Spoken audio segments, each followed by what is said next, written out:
আসসালামু আলাইকুম এভরিওয়ান, কেমন আছেন সবাই? আলহামদুলিল্লাহ, আল্লাহর রহমতে আমি ভালো আছি। আপনাদের জন্য নিয়ে এসেছি আরও একটি মজাদার রেসিপি। আমি অলরেডি একটা পুডিং রেসিপি আপলোড করে ফেলেছি পাউরুটি দিয়ে এত পারফেক্ট একটা পুডিং আমি বলে বোঝাতে পারবো না।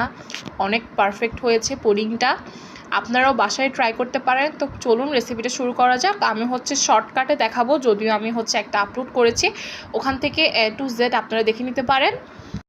আমি পুডিংটা বানানোর জন্য 5টা ডিম নিয়েছি। এরপর ভ্যানিলা এসেন্স আমি এখানে অ্যাড করে দিয়েছি। ভ্যানিলা এসেন্স হাতের কাছে না থাকলে আপনারা লেবু ইউজ করতে পারেন, ওটাও খুব ভালো কাজ করে, ডিমের স্মেলটা আসে না। হ্যান্ড উইচ দিয়ে আমি ডিমটা একটু ফেটিয়ে নেব ভালোভাবে। আমি এখানে পাউডার দুধ নিয়ে নিলাম। এখানে আমি 3 চামচ পাউডার দুধে পানি মিশিয়ে ভালোভাবে এখানে দিয়ে দিব। আর চিনি 2 চামচ দিয়েছি। আমি চিনি পরিমাণটা খুবই কম দিয়েছি। এখন আমি ক্যারামেলটা তৈরি করে নেব। আমি এখানে একটা পাউরুটি নিয়েছি। মিশ্রণের মধ্যে আমি পাউরুটিগুলো দিয়ে দিব। এরপর আমি ব্লেন্ড করে নেব ভালোভাবে। দেখতেই পাচ্ছেন আমার মিশ্রণটি। পাত্রে ঢেলে দেওয়ার পর আমি এখন চুলায় বসিয়ে দেব।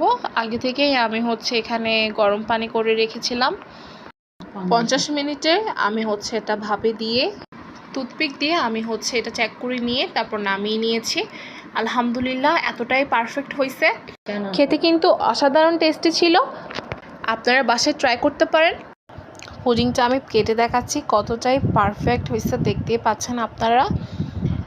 পুডিং খেতে ইচ্ছে করছিল রাত 12টায়, তো চটপট করে বানিয়ে ফেললাম মজাদার পারফেক্ট একটা পুডিং। আলহামদুলিল্লাহ, আপনারাও বাসায় ট্রাই করবেন অবশ্যই। ভিডিওটা ভালো লাগলে লাইক কমেন্ট শেয়ার করবেন। আল্লাহ হাফেজ এভরিওয়ান।